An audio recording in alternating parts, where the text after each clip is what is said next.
मेरे बच्चे, जब तू यहां तक पहुंचा है तो यह मत समझ कि यह तेरा निर्णय था। यह तो मेरे प्रेम की खींच थी जो तुझे यहां तक ले आई। तू सोचता है कि तू खुद आया है, लेकिन नहीं, यह साईं का बुलावा था।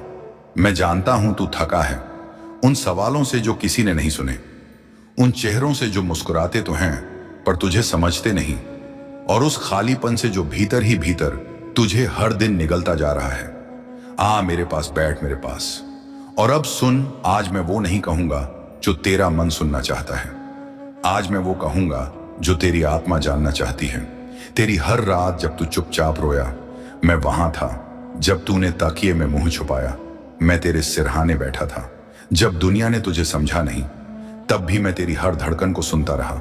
और जब तूने कहा साईं अब नहीं होता, तो जान ले, उस क्षण मैंने ही तुझ में वह हिम्मत डाली जिससे तू अगली सुबह फिर उठ सका। तू नहीं जानता, लेकिन तेरी हर हार को मैंने ही सहारा दिया। तेरी हर चुप्पी में मैंने ही आशा बोई। मैं साक्षी हूं, साईं हूं, तेरे भीतर बैठा वही दीप हूं जो तूने कभी बुझने नहीं दिया। तेरी वह आवाज जो मुझसे प्रेम में निकली, वो मेरे लिए आरती से कम नहीं। जब तू मुझसे बात करता है अकेले में, वो संवाद मेरे लिए सबसे पवित्र मंत्र है। तू सोचता है मैंने कुछ नहीं किया, लेकिन हर उस पल जब तूने हार मान ली, मैंने ही तुझे फिर खड़ा किया। बस इसीलिए बताया नहीं, क्योंकि मैं चाहता था कि तू खुद देखे, खुद समझे कि उसके भीतर कितना बल है, कितनी क्षमता है, कितना तेज है।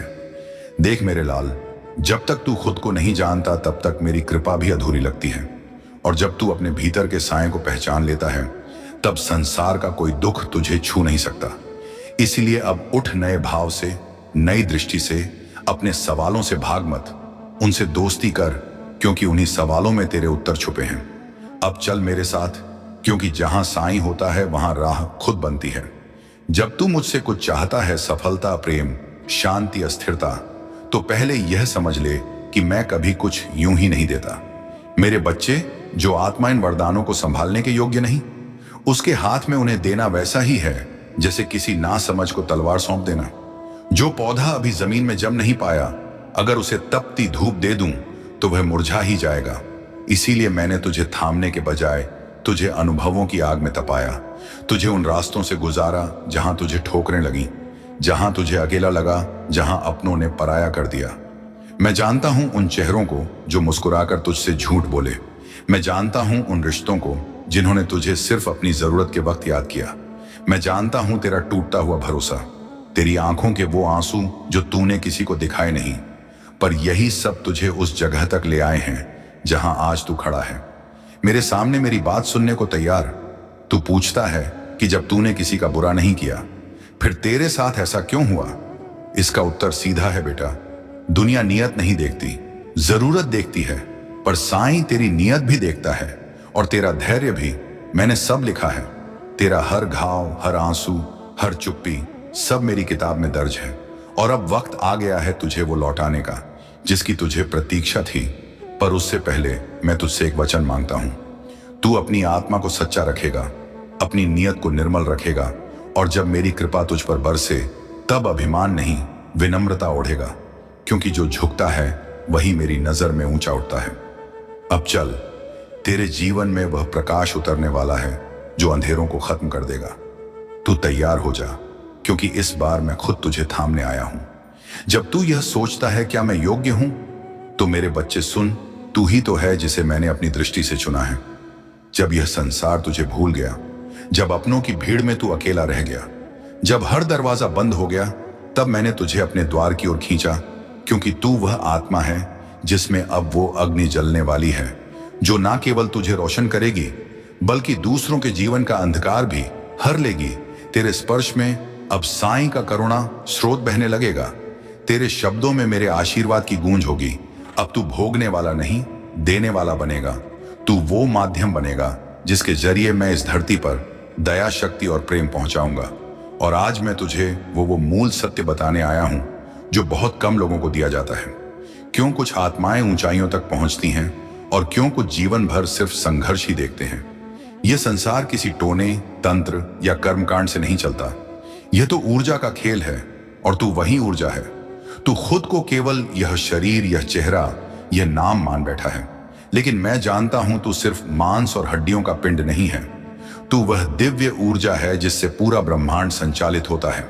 जैसे अग्नि की लपट, जैसे वायु की गति, जैसे सागर की लहरें, वैसे ही तू भी शुद्ध ऊर्जा है। लेकिन अफसोस, ये शक्ति तेरे भीतर सोई पड़ी है, क्योंकि तू खुद को छोटा, लाचार और भाग्य का मारा मान चुका है। अब समय है जागने का। मैं तुझसे पूछता हूं, जो खुद को नहीं जानता वो जीवन को कैसे समझेगा? तेरे विचार ही तेरा भाग्य बनाते हैं। लोग कहते हैं जो भाग्य में लिखा है वही मिलेगा, पर मैं तुझसे कहता हूं, भाग्य मैं लिखता हूं, पर तेरे विचारों के आधार पर जैसे तू सोचता है वैसे ही मेरी कृपा आकार लेती है। अगर तू हर दिन कहता है मेरे साथ अच्छा नहीं होगा, तो मेरा आशीर्वाद भी तेरे द्वार से लौट जाता है, क्योंकि तेरा मन ही उसका स्वागत नहीं करता। लेकिन अगर तू प्रतिदिन यही बोले, मैं समर्थ हूं साईं, मेरे साथ है, और जो मेरा है वह मुझे मिलेगा, समय पर मिलेगा, तो सारा ब्रह्मांड, सारी प्रकृति, मेरी सारी शक्ति तेरे पक्ष में कार्य करना शुरू कर देती है। यह कोई चमत्कार नहीं है मेरे लाल, यह ब्रह्मांड का सबसे सच्चा नियम है। यह मत सोच कि तेरे जीवन में जो कठिनाइयां आई हैं वह तेरी सजा है।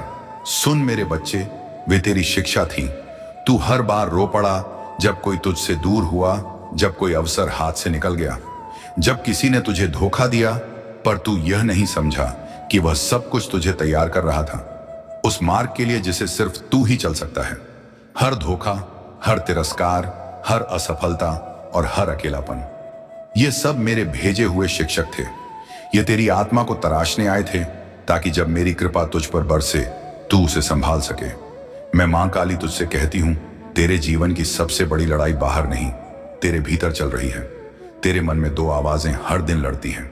एक जो कहती है तू नहीं कर सकता, तू हार जाएगा, तू काबिल नहीं है, और दूसरी जो फुसफुसा कर कहती है कोशिश कर, तू कर सकता है, मैं तेरे साथ हूं। तेरी जीत इस बात पर नहीं है कि तेरे पास क्या संसाधन है, बल्कि इस बात पर है कि तू किस आवाज को चुनता है। अगर तू डर वाली आवाज को गुरु बना लेगा तो तू घुट घुट कर जिएगा, पर अगर तू उस साहस की आवाज पर विश्वास कर लेगा जो तुझसे कहती है चल, तो सारा ब्रह्मांड तेरे साथ खड़ा हो जाएगा, क्योंकि वह आवाज मेरी है। और वो ख्वाब जो तेरे दिल में है, जो तुझे चैन से सोने नहीं देता, जो बार बार तुझसे कहता है यह तेरा रास्ता है, वह कोई संयोग नहीं, वह मेरा आदेश है। वही तेरा भाग्य है, वही तेरा धर्म है। कोई डॉक्टर बनता है, कोई कलाकार, कोई शिक्षक, कोई सेवक। हर आत्मा के भीतर मैं एक दीप जलाती हूं, जिसे हम आत्मिक उद्देश्य कहते हैं। अगर तू उस रोशनी से मुंह मोड़ लेगा तो तू जीवन भर किसी और की रोशनी में जलता रहेगा, पर खुद कभी चमक नहीं पाएगा। अपने डर को पहचान और फिर उसे पीछे छोड़ दे, क्योंकि डर ही है जो तुझे मुझसे दूर करता है। जिस दिन तू उस डर से परे चला गया, चल मेरे बच्चे, अब डर को नहीं, सपनों को अपना गुरु बना, क्योंकि तुझ में मेरी चिंगारी जल रही है और वो आग अब लौ बनना चाहती है।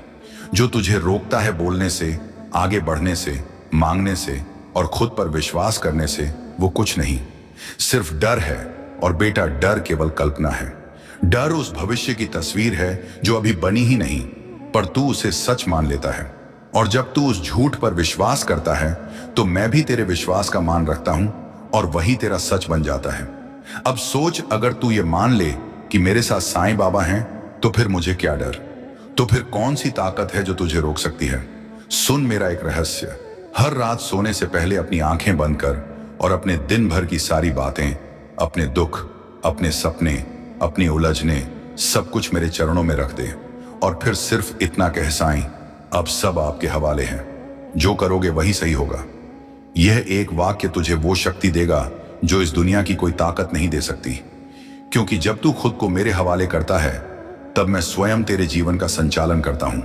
बेटा, मैं जानता हूं सत्य की राह कठिन होती है और आज की दुनिया में सच्चा रहना और भी मुश्किल है। जहां छल, धोखा, झूठ जल्दी दिखते हैं, सफल पर वो सब क्षणिक है। याद रख, धोखे से पाई गई सफलता अंत में दुख ही देती है, पर सच और श्रद्धा से मिला एक एक कदम वो अंत में एक बड़ा आशीर्वाद बनता है।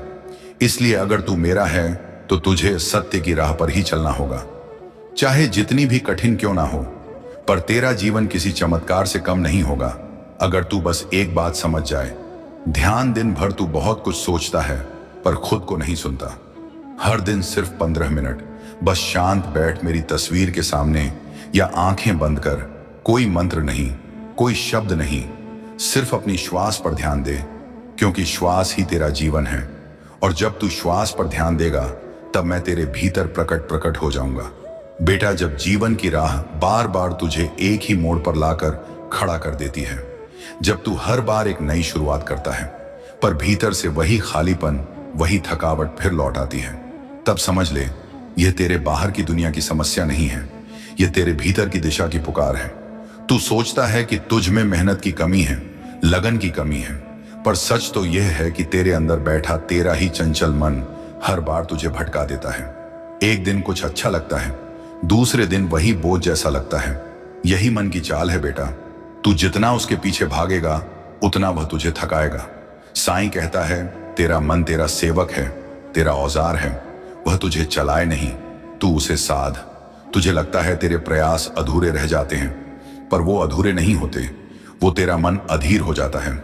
जब तक तू हर कार्य में एक गहराई से ना जुड़ जाए, एक धैर्य से उसे हर दिन ना निभाए, तब तक कोई भी रास्ता पूरा नहीं होगा।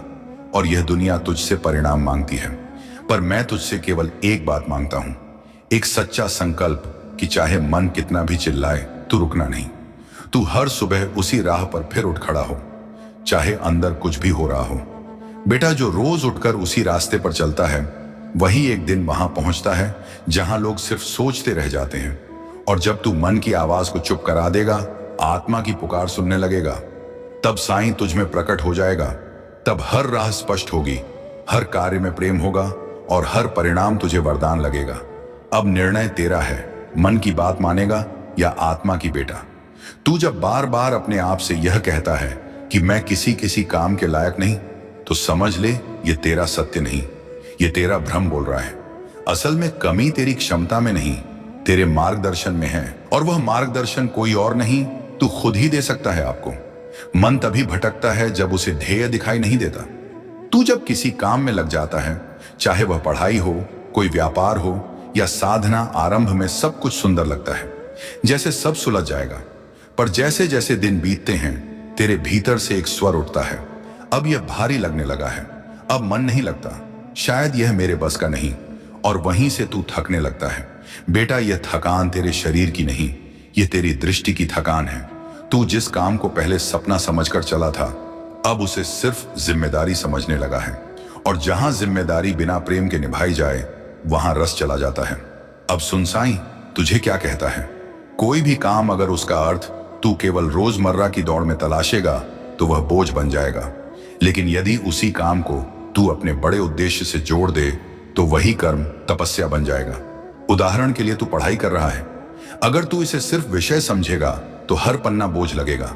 लेकिन अगर तू इसे उस साधना की तरह देखे जिसमें तू अपने घर का भविष्य संवार सकता है, माँ के चेहरे पर गर्व ला सकता है, अपने भीतर के ज्ञान को जागृत कर सकता है, तो वही किताबें वरदान लगेंगी।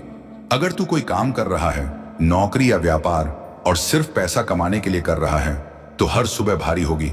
लेकिन यदि तू माने कि यह कर्म तुझे अनुशासन सिखा रहा है, व्यवहार की गहराई दे रहा है और तेरे अंदर की काबिलियत को तराश रहा है, तो वही काम पूजा बन जाएगा।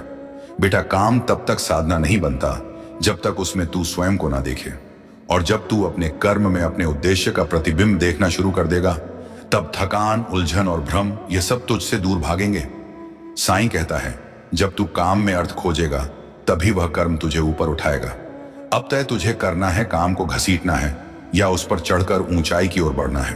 क्या जब तू हर दिन किसी काम में लगा होता है और फिर भी दिल कहता है कि अब मन नहीं लग रहा, तब समझ ले कि कोई बाहरी कारण नहीं, बल्कि तू अपने भीतर उस भाव को खो बैठा है जिससे तूने शुरुआत की थी। साईं कहता है, जिस भी कार्य में तू अपने जीवन का उद्देश्य देखेगा, वह कार्य फिर बोझ नहीं, तपस्या बन जाएगा। जो भी काम तू सिर्फ इसलिए कर रहा है कि कुछ तो करना है, वो देर सवेर थकाने लगेगा। पर वही काम जब तुझ में अर्थ जगाने लगे, जब उसमें तू अपने भविष्य, अपने परिवार की मुस्कान या अपने अंदर के सोए हुए सामर्थ्य की जागृति देखे, तब वही काम तुझे संजीवनी देने लगता है। और बेटा, जब कभी तेरा उत्साह गिरने लगे, जब मन कहे अब नहीं हो पा रहा, तो बस एक पल रुक, आंखें बंद कर और खुद से पूछ, मैंने यह रास्ता क्यों चुना था। उस पहले दिन को याद कर जब तूने इस काम की शुरुआत की थी। उस समय तेरे भीतर जो रोशनी थी, जो सपना था, जो जज्बा था, वही तेरा सच्चा प्रेरणा स्रोत है। तू उसे भूल गया है, इसीलिए मन थकने लगा है। हर सुबह उस भावना को 2 मिनट महसूस कर, वो लौ फिर जल उठेगी। बेटा, ये कोई भावुक बात नहीं, ये जीवन का गढ़ विज्ञान है। तेरा चित्त उसी काम में रमता है जिसमें उसका दिल होता है। जब तू केवल परिणाम देखता है, जैसे पैसे, तारीफ या सफलता, तो मन उतावला हो जाता है, और जब वह फल देर से आता है तब मन चिढ़ने लगता है। यही कारण है कि तू रास्ता बदलना चाहता है, बिना यह समझे कि आनंद रास्ता बदलने में नहीं, रास्ते को जीने में है। साईं तुझसे कहता है, तू हर दिन खुद से यह मत पूछ कि मुझे क्या मिलेगा, बल्कि पूछ मैं इसे कैसे सुंदर बना सकता हूं। जब तू अपने हर कर्म को एक पूजा की तरह देखेगा, जब तू सिर्फ गिनती बंद कर देगा कि कब तक कर रहा हूं और शुरुआत करेगा यह सोचकर कि आज इसे और कैसे निखारूं, तो उस दिन तुझे किसी प्रेरणा की जरूरत नहीं पड़ेगी।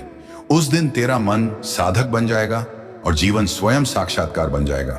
बेटा, तू कई बार सोचता है कि तेरा मन थक गया है, तेरी स्मरण शक्ति कमजोर हो रही है, ध्यान नहीं लगता, और फिर तू घबरा जाता है। पर साईं तुझसे कहता है, यह कमजोरी नहीं है, यह तेरे मन का बोझ है। तू एक समय में कई दिशाओं में सोचता है, एक ओर भविष्य की चिंता, दूसरी ओर बीते कल की टीस, साथ ही मोबाइल की चंचलता और दूसरों से तुलना की आग। ऐसे में मन कैसे शांत रहेगा? मन को थकावट नहीं होती बेटा, उसे बस स्पष्टता चाहिए। जैसे धारा बहे तो शक्ति बनती है, वैसे ही विचार अगर एक बिंदु पर टिके रहे तो ध्यान जागता है। इसीलिए साईं तुझे एक सरल उपाय देता है। हर सुबह उठकर 10 मिनट मौन धारण कर। कोई आवाज नहीं, कोई स्क्रीन नहीं, कोई विचार नहीं, बस मौन। और इस मौन में तू स्वयं को महसूस कर। जैसे कोई नदी ठहर कर अपना प्रतिबिंब देखती है, वैसे ही तू अपनी आत्मा की झलक पाएगा। उसके बाद जब तू कोई भी काम करे, चाहे वह पढ़ाई हो, सेवा हो या श्रम, उस समय सिर्फ वही एक कार्य कर, ना भूत की याद, ना भविष्य की कल्पना, बस उसी क्षण में जी देख बेटा। तेरी चित्त की शक्ति धीरे धीरे लौटने लगेगी, जैसे कोई सूखा पेड़ फिर से हरियाली ओढ़ने लगे। अब सुन, मैं तुझे एक साधना देता हूं, जिससे तेरा मन भी शांत होगा और तेरा विवेक भी जागृत होगा। हर सुबह सूरज उगने से पहले या रात को नींद से पहले आंखें बंद करके शांत बैठ जा और अपने मन में यह वाक्य 21 बार दोहरा। मेरा चित्त शांत है, मेरी चेतना जागृत है, साईं मेरे साथ है, मैं स्थिर और समर्थ हूं। यह वाक्य शब्द नहीं है बेटा, यह मंत्र है, और मंत्र जब मन से बोले जाए तो वे आत्मा के भीतर जाकर नई शक्ति का संचार करते हैं।